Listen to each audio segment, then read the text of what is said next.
हम गोले पर आधारित गोले के व्यापक समीकरण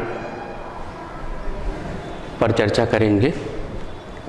हमने गोले का व्यापक समीकरण प्राप्त किया है x square plus y square plus z square plus 2ux plus 2vy plus 2wz plus d equal to 0।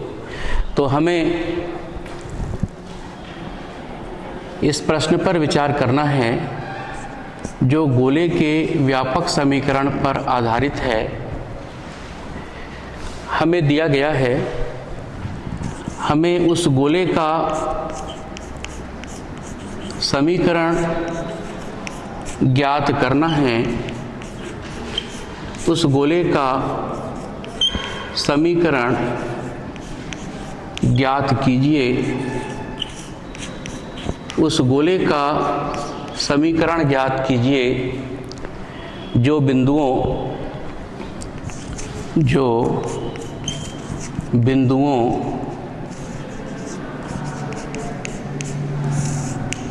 1 0 0 0 1 0 तथा 0 0 1 से होकर जाता है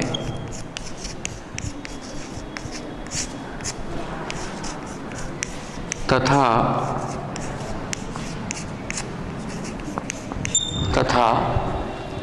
जिसका केंद्र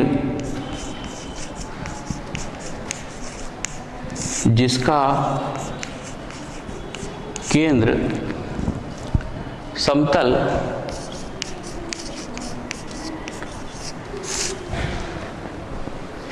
थ्री एक्स माइनस वाई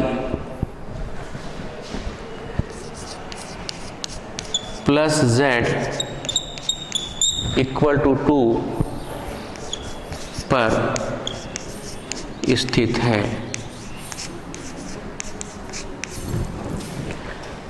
हम इस प्रकार से इस प्रश्न पे विचार करते हैं। समतल का व्यापक समीकरण या गोले का व्यापक समीकरण, गोले का सामान्य समीकरण, जनरल इक्वेशन इसका ये होता है।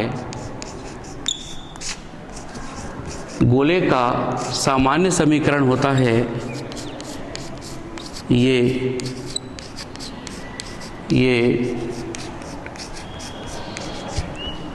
प्लस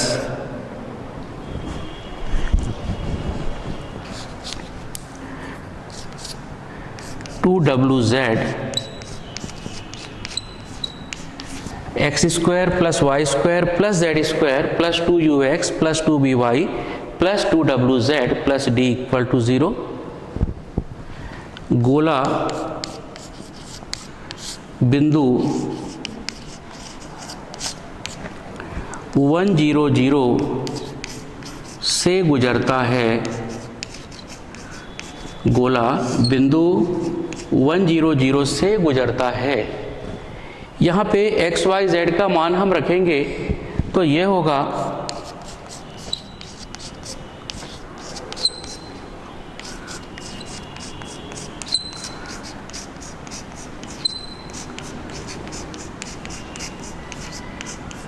होगा 1 plus 2u plus d equal to 0। ये होगा, ये समीकरण 2 हमें प्राप्त हुआ 1 plus 2u plus d equal to 0। इसी प्रकार गोला बिंदु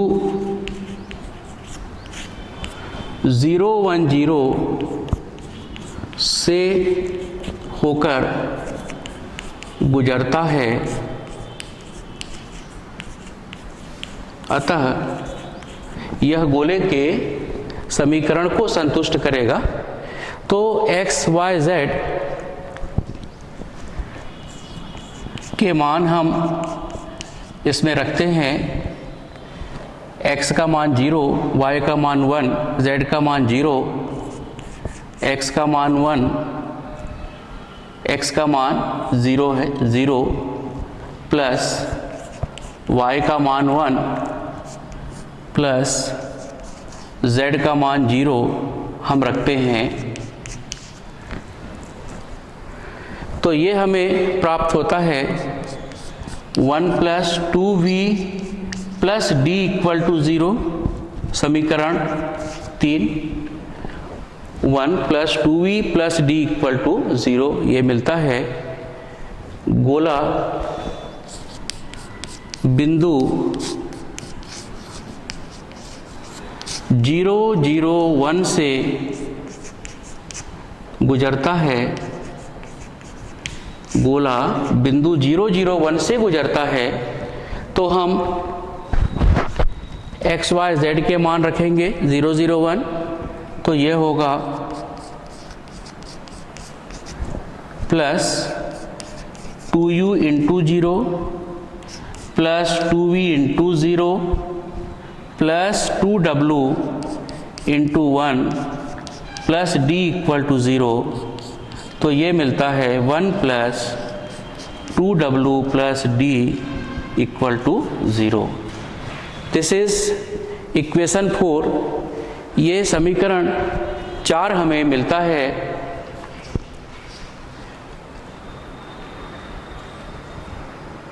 अब हम इन समीकरणों को हल करते हैं। हमने 3 शर्तों पर विचार कर लिया है। चौथी शर्त भी हमें दी गई है।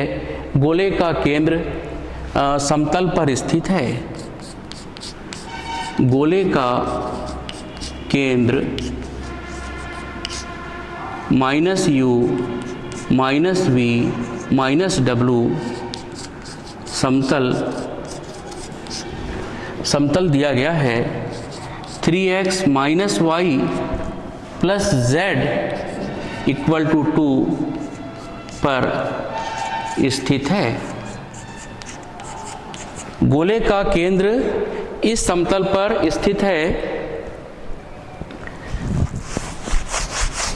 ठीक है, अब हम गोले के केंद्र को समतल के समीकरण में रखते हैं। गोले के केंद्र को समतल के समीकरण में रखते हैं, तो ये मिलता है -3x प्लस -3u होगा। x का मान -u रखेंगे, तो ये होगा -3u plus v -w equal to 2। हमने समीकरण 5 प्राप्त किया। हमने x, y, z के स्थान पे -u -v -w को रखा, तो ये हमें इस प्रकार से प्राप्त हुआ -3u plus v -w equal to 2। अब समीकरण 2 से समीकरण 3 को घटाने पर, समीकरण 2 से समीकरण 3 को घटाने पर, समीकरण 2 से समीकरण 3 को घटाते हैं। ये देखें, समीकरण 2 और समीकरण 3, तो इसमें हमें मिलेगा 2u minus 2v equal to 0 या u इक्वल टू v, ये हमें मिलता है समीकरण 6। इसी प्रकार समीकरण 3 में से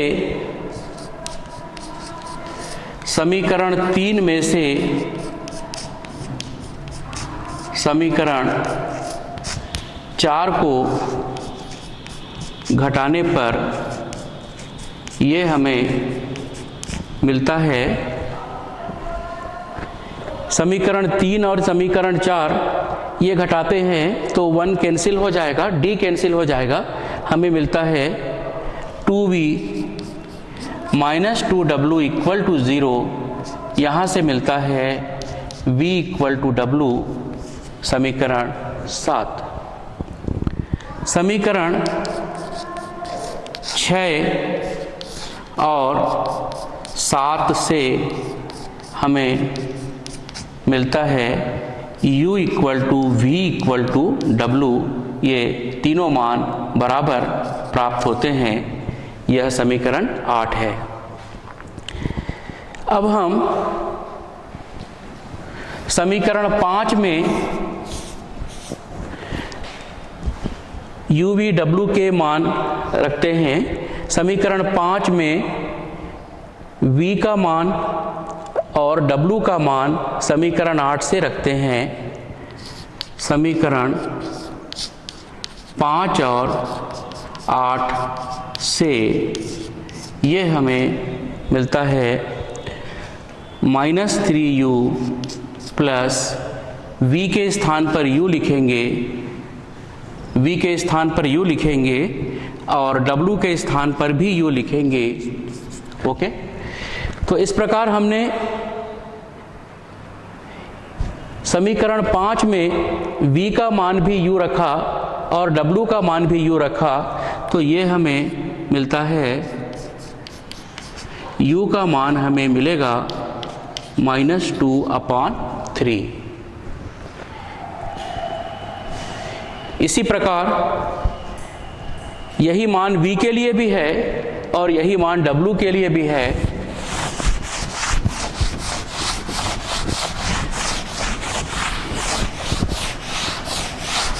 हमें v का मान प्राप्त होगा,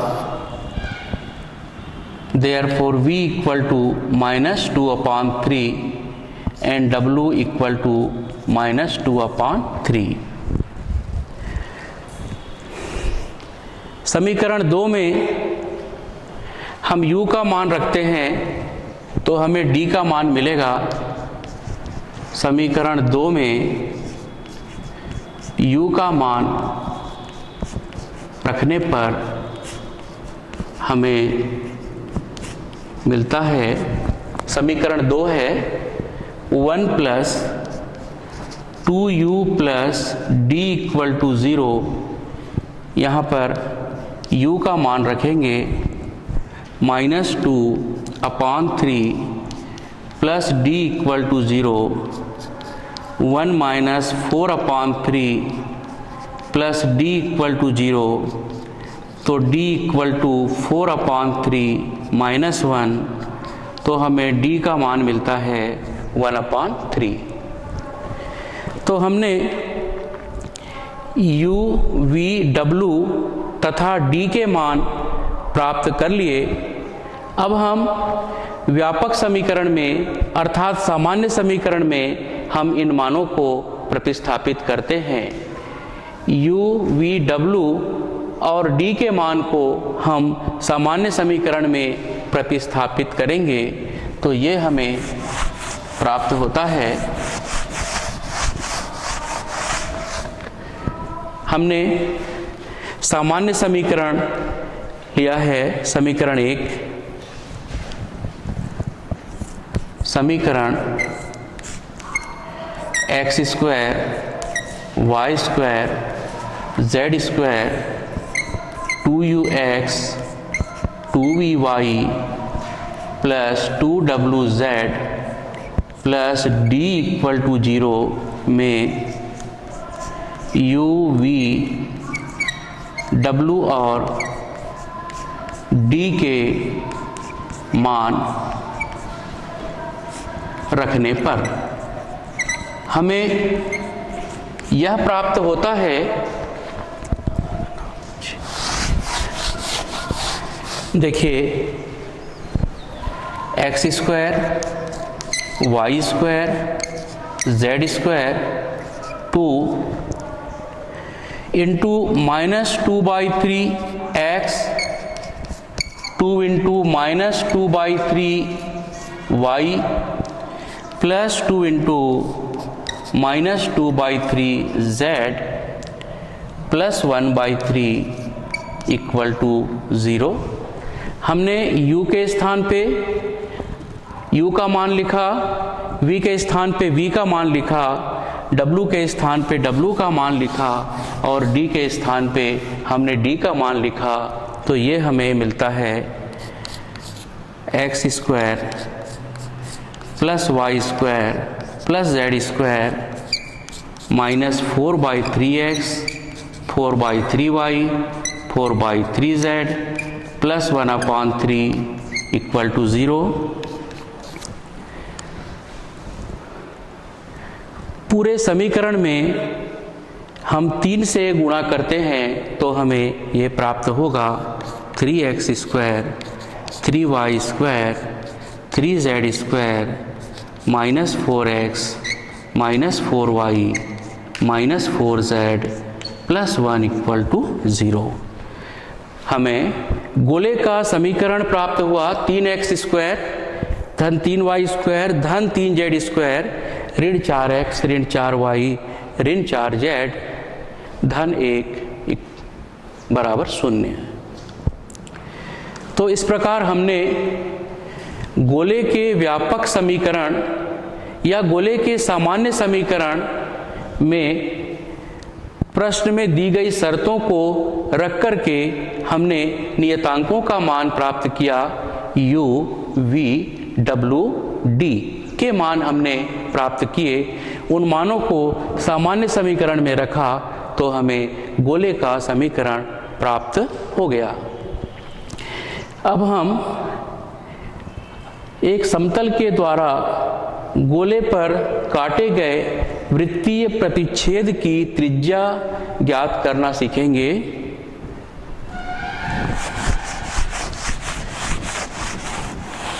गोले पर एक समतल के द्वारा काटे गए वृत्तीय प्रतिच्छेद की त्रिज्या हमें ज्ञात करना है।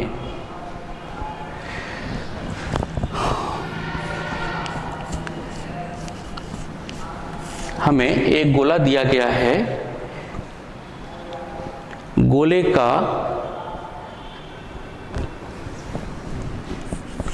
दिए गए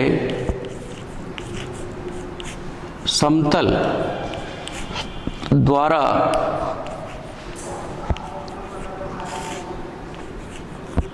वृत्तीय प्रतिच्छेद की त्रिज्या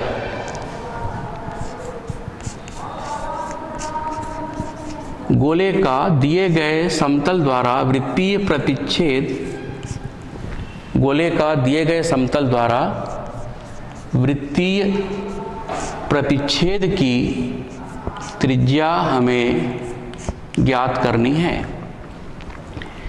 गोले का दिए गए समतल के द्वारा वृत्तीय प्रतिच्छेद की त्रिज्या हमें ज्ञात करनी है। हम एक उदाहरण के द्वारा इसे स्पष्ट करते हैं। हमें ये उदाहरण दिया गया है। हमें गोले का समीकरण दिया गया है।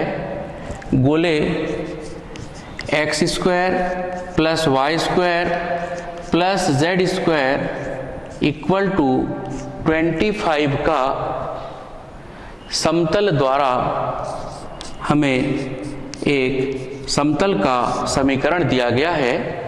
समतल का समीकरण है 2x plus 3y minus 6z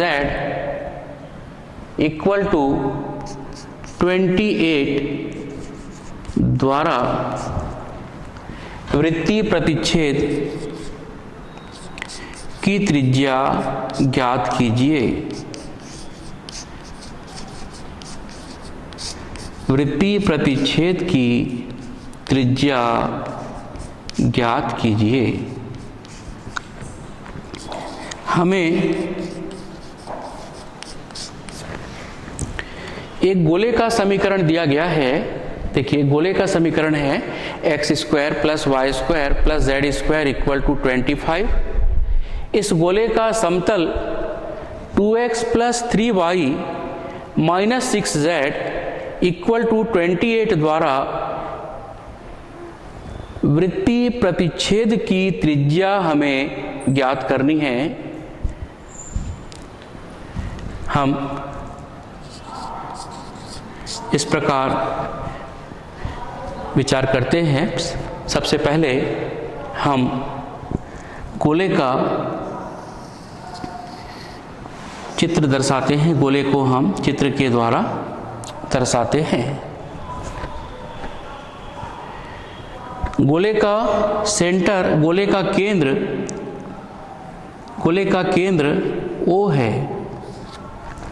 गोले का केंद्र O है।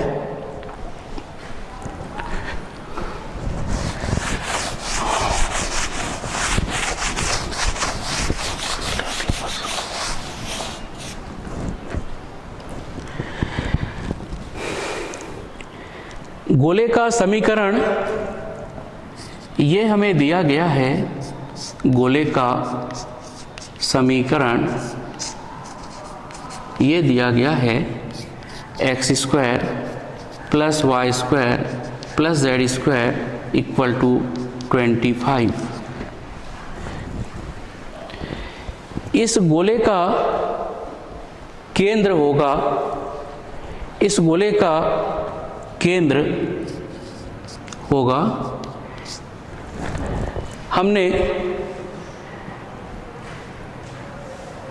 ऐसे गोले का समीकरण प्राप्त कर लिया है जो मूल बिंदु से जाता है।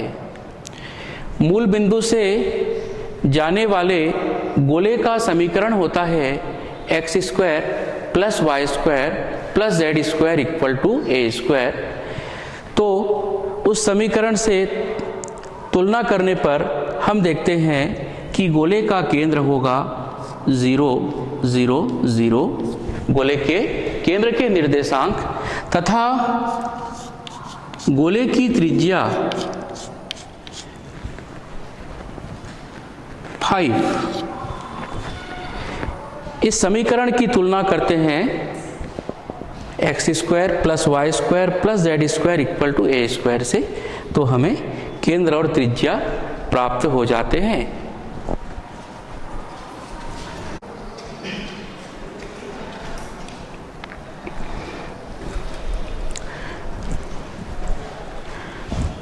हम दिए गए गोले का दिए गए समतल के द्वारा वृत्तीय प्रतिच्छेद की त्रिज्या ज्ञात कर रहे हैं। तो हमें गोले का समीकरण दिया गया है और समतल का समीकरण दिया गया है। हमें गोले का समीकरण x² + y² + z² = 25 दिया गया है। हमने इस समीकरण के आधार पर गोले का केंद्र का निर्देशांक प्राप्त किया। गोले का केंद्र O, गोले का केंद्र O के निर्देशांक ये गोले का केंद्र O, इसके निर्देशांक 0, 0, 0, 0 हमें प्राप्त हुए। इसे हम इस प्रकार लिख देते हैं। गोले के केंद्र O के निर्देशांक, O के निर्देशांक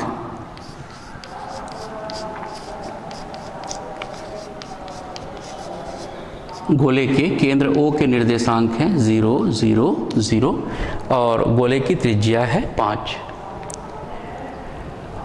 समतल के द्वारा गोले पर वृत्तीय प्रतिच्छेद किया गया, वृत्तीय प्रतिच्छेद बनाया गया, तो वो इस प्रकार से प्राप्त होगा। ये वृत्तीय प्रतिच्छेद है। ये समतल के द्वारा गोले पर बनाया गया वृत्तीय प्रतिच्छेद हमने प्राप्त किया। इस वृत्तीय प्रतिच्छेद का केंद्र C है। इस वृत्तीय प्रतिच्छेद का केंद्र C है। हमने समतल के द्वारा गोले पर बनाए गए वृत्तीय प्रतिच्छेद को प्राप्त किया और इस वृत्तीय प्रतिच्छेद का केंद्र C है। अब हम O से C पर लंब डालते हैं। हमने OC लंब डाला। समतल द्वारा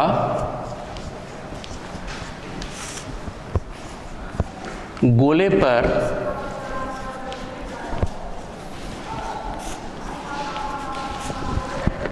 वृत्तीय प्रतिच्छेद का केंद्र C है।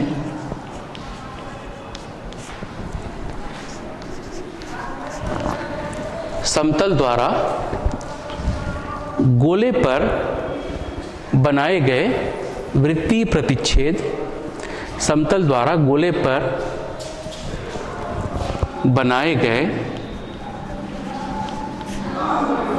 समतल द्वारा गोले पर बनाए गए वृत्तीय प्रतिच्छेद का केंद्र C है।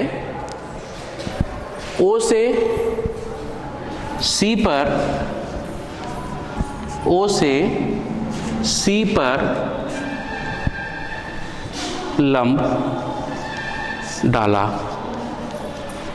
O से C पर लंब डाला तो हम ये देखते हैं, हम C को गोले पर स्थित बिंदु A से मिलाते हैं। यह कोण समकोण होगा क्योंकि OC लंब है, तो इसलिए C पर बनने वाला कोण समकोण होगा। हमने O से वृत्तीय प्रतिच्छेद के केंद्र पर लंब डाला तो इस प्रकार यहाँ पर प्राप्त कोण समकोण है। वृत्तीय प्रतिच्छेद की त्रिज्या, हम ये देखते हैं कि वृत्तीय प्रतिच्छेद की त्रिज्या R, वृत्तीय प्रतिच्छेद की त्रिज्या C से A तक की दूरी होगी। वृत्तीय प्रतिच्छेद की त्रिज्या AC है। वृत्तीय प्रतिच्छेद की त्रिज्या AC है। हमने इस प्रकार वृत्तीय प्रतिच्छेद की त्रिज्या प्राप्त कर लिया AC। अब हम OC की लंबाई प्राप्त करते हैं। OC की लंबाई हम प्राप्त करते हैं। हम पहले O को A से मिलाते हैं। चूंकि गोले की त्रिज्या 5 है करके OA का मान 5 होगा। OA का मान 5 है। वृत्तीय प्रतिच्छेद की त्रिज्या AC है। बिंदु O से समतल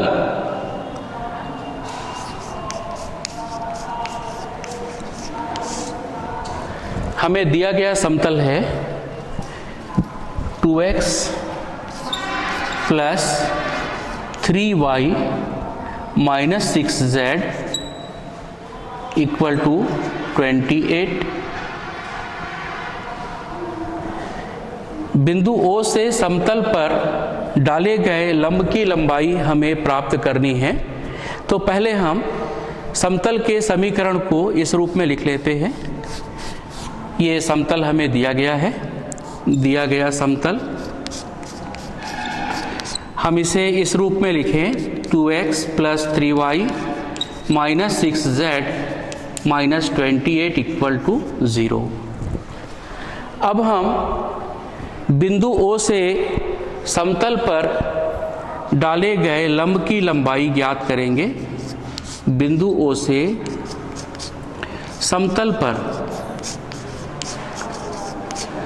समतल 2 पर डाले गए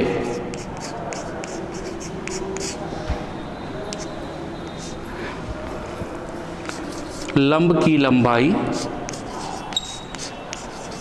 ये होगी OC इक्वल टू, हम समतल के समीकरण में x, y, z के स्थान पर बिंदु O के निर्देशांक रखेंगे, तो ये 2 × 0 plus 3 × 0 minus 6 × 0 minus 28 upon under root x के गुणांक का वर्ग धन y के गुणांक का वर्ग धन z के गुणांक का वर्ग, ये होगा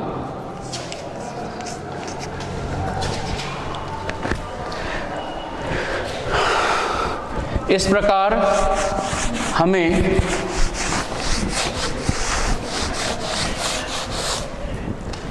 OC का मान प्राप्त होगा। OC equal to 0 plus 0 minus 0 minus 28 upon 4 plus 9 plus 36।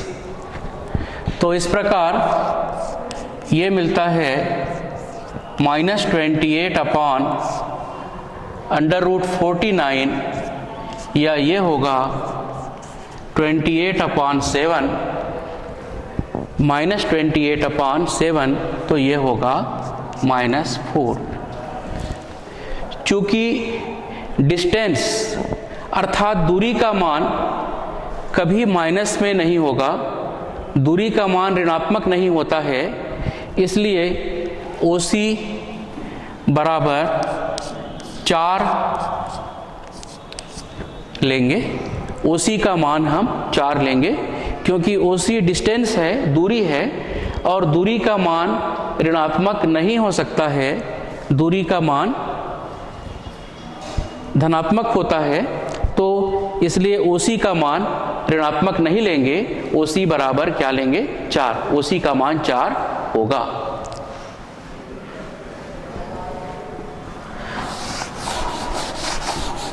हम समकोण त्रिभुज OAC पर विचार करते हैं। समकोण त्रिभुज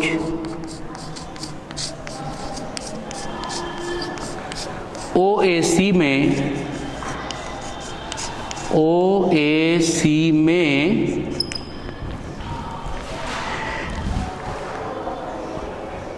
पाइथागोरस प्रमेय अप्लाई करते हैं, तो ये होगा OA² equal to OC² plus AC²। समकोण त्रिभुज OAC में पाइथागोरस थ्योरम अप्लाई करेंगे। यह है OA² equal to AC² plus OC² या OA² equal to OC² plus AC²। यहाँ मान रखने पर ये मिलता है, OC का मान हमें 4 मिला है, तो ये 4² प्लस AC², ये होगा 25 इक्वल टू 16 प्लस AC²। इस प्रकार इस समीकरण को हल करके हम AC का मान प्राप्त कर सकते हैं। तो हमें इस प्रकार इस समीकरण को हल करने पर ये मिलता है 16 प्लस AC² इक्वल टू 25 या AC² 25 माइनस 16 या AC स्क्वायर इक्वल टू 9 या AC equal to square root of 9। तो इस प्रकार हमें AC का मान मिलेगा 3। हमें वृत्तीय प्रतिच्छेद की त्रिज्या ज्ञात करनी है। तो इस प्रकार हमने वृत्तीय प्रतिच्छेद की त्रिज्या AC का मान प्राप्त किया और AC का मान हमें प्राप्त होता है इस समीकरण को हल करने पर, और AC का मान हमें मिला 3। तो इस प्रकार हमने वृत्तीय प्रतिच्छेद की त्रिज्या प्राप्त कर लिया। हमने AC का मान अर्थात वृत्तीय प्रतिच्छेद की त्रिज्या का मान हमने प्राप्त कर लिया। तो हमने इस प्रश्न में ये देखा कि हमें एक गोले का समीकरण दिया गया है। गोले के समीकरण के आधार पर हमने गोले का केंद्र प्राप्त किया तथा गोले की त्रिज्या प्राप्त कर ली। हमने गोले का केंद्र O प्राप्त किया और O के निर्देशांक हमें प्राप्त हुए 0, 0, 0। गोले के समीकरण से हमें गोले का केंद्र प्राप्त हुआ अर्थात O के निर्देशांक प्राप्त हुए, ये 0, 0, 0 है। गोले के समीकरण से हमें गोले की त्रिज्या प्राप्त हुई। गोले की त्रिज्या 5 है अर्थात OA का मान 5 होगा। समतल 2 के द्वारा गोले पर वृत्तीय प्रतिच्छेद बनाया गया और उस वृत्तीय प्रतिच्छेद का केंद्र C है और वृत्तीय प्रतिच्छेद की त्रिज्या AC है। हमने गोले के केंद्र से समतल पर लंब OC डाला तथा सूत्र के द्वारा हमने OC की लंबाई प्राप्त किया। तो हमें OC की लंबाई प्राप्त होती है 4। OC की लंबाई हमें प्राप्त हुई 4। इसके पश्चात हमने समकोण त्रिभुज OAC में पाइथागोरस के प्रमेय का प्रयोग किया। पाइथागोरस के प्रमेय को अप्लाई करने पर हमें मिला OA square equal to OC square plus AC square. हमने OA का मान रखा, OC का मान रखा और इस समीकरण को आगे हल करके हमने AC का मान प्राप्त किया। तो AC का मान हमें प्राप्त हुआ 3, जो कि समतल के द्वारा गोले पर बनाए गए वृत्तीय प्रतिच्छेद की त्रिज्या को व्यक्त करता है। इस प्रकार हमने गोले के संबंध में अध्ययन किया। गोले की परिभाषा, गोले के समीकरण, सबसे पहले गोले का केंद्र दिया हो, गोले की त्रिज्या दी हो, ऐसे समीकरण को हमने प्राप्त किया। x minus alpha whole square plus y minus beta whole square plus z minus gamma whole square equal to a square, इस समीकरण को प्राप्त किया। इसके पश्चात हमने गोले का सामान्य समीकरण प्राप्त किया। X square plus y square plus z square plus 2ux plus 2by plus 2wz plus d equal to 0। इसके पश्चात यदि हमें गोले के व्यास के सिरे दिए गए हों तो उनके आधार पर हमने गोले का समीकरण प्राप्त किया, जो x minus x1 x minus x2 plus y minus y1 y minus y2 plus z minus z1 z minus z2 equal to 0 है। इन समीकरणों के आधार पर हमने विभिन्न प्रश्नों का अध्ययन किया। इसके अलावा उस गोले का समीकरण भी प्राप्त किया जिसका केंद्र मूल बिंदु पर है, अर्थात 0, 0 पर है, जिसकी त्रिज्या a है। ऐसे गोले का समीकरण x² + y² + z² = a² है। इन सभी समीकरणों के आधार पर हमने गोले पर आधारित प्रश्नों को हल करना सीखा। इन सूत्रों के आधार पर, इन समीकरणों के आधार पर गोले से संबंधित अन्य प्रश्नों को भी हल किया जा सकता है। इस प्रकार गोले के संबंध में यह अध्याय आज समाप्त होता है। धन्यवाद।